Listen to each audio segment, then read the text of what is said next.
guys! Good job mga kayong mangingisda. Sumakses tayo sa pagkuha ng mga pugita.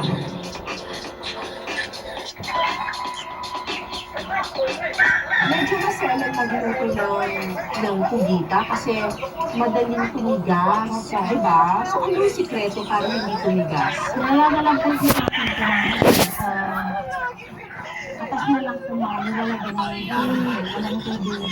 Tapos po ilagay na lang po sa kawali o sa ilagay na lang sa walang tubig po. Sa isang kawali, higigisa ang luya, bawang at sibuyas. Sunod na ilalagay ang pugita, itintihin ng paminta, toyo at kalamansi.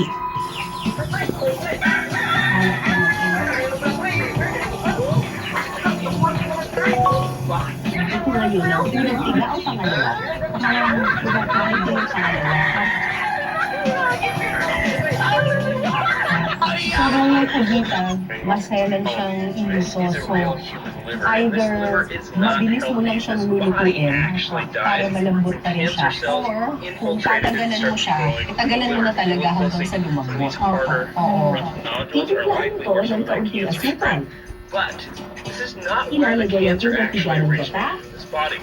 The cancer actually originated down kaunting here suka, because this person died of at saka colorectal pakukuluin sa cancer loob ng that 3 minuto. metastasized to the liver. So here's part of the sigmoid colon coming down to the rectum down here. At saka We touch magmamantika the na rin finger. ako. It feels like there's some hard nodules in there, so those could be the actual cancerous masses and tumors that eventually spread to the liver.